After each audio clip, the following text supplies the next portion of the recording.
I am so glad you are here. It is Magical Tuesday, and I am so looking forward to talking to you about today's subject.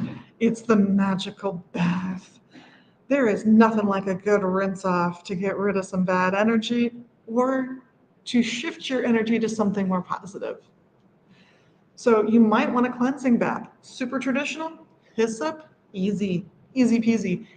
If you feel you need something stronger, there are stronger herbs. Chaparral is a great example of something that kind of smells like you're going to be super clean. And if you need that reinforcement of something that smells a little like chlorine, all right, go for it. But hyssop's really traditional, and I think it's a lovely herb for cleansing.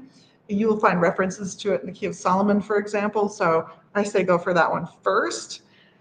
But you might want to add something else to it, something to enhance your energy levels. So you might want to pick something that's got a little spice to it.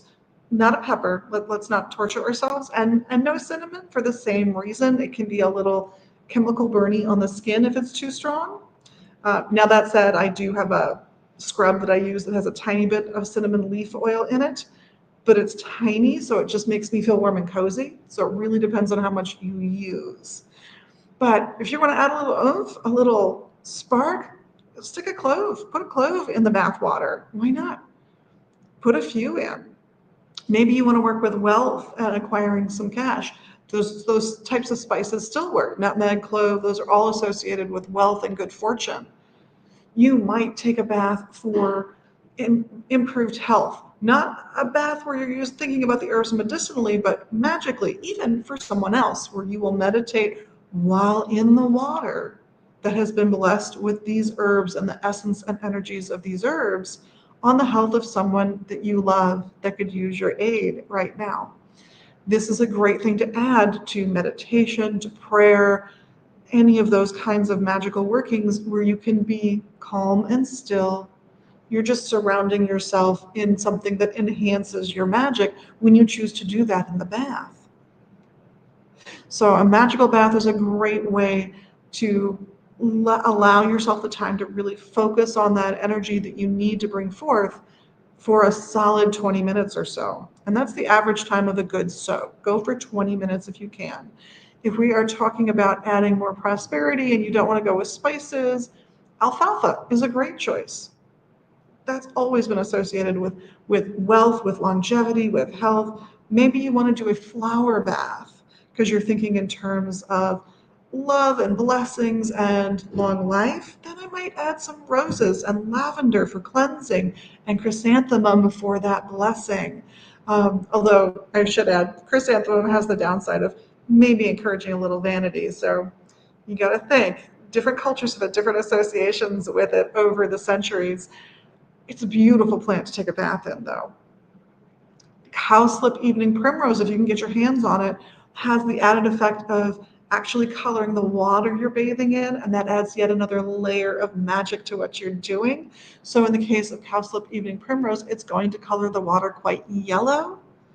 And I always think of cowslip evening primrose as something that helps you capture positive energy and keep it with you in the dark times. So any bath you choose, whether it's juniper to break a hex, which is a form of distraction magic in the case of juniper, or a little bit of spice in there to break a hex, or something for wealth or health or love. These are all wonderful things. And if I haven't given you enough choices for love yet, I would include spearmint for sweet communication. I would include roses for passion.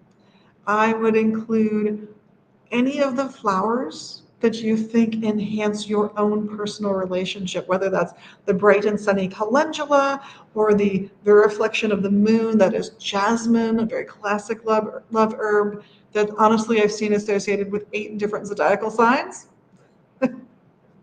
So trust me, it's a good one for you. It doesn't even matter who you are. It's going to be great. With that though, this is Liz, and on behalf of all of the staff here at Vegas Books and Herbs, We all thank you for the likes, the subscribes, the shares, all the wonderful things. If you can, comment about your own favorite magical bath. Maybe you've got a recipe you love. If I had more time, I'd talk about Ninon Leclos. She's got a great bath that's more than the sum of its parts. Ask and we'll cover it in another video. But in the meantime, blessed be.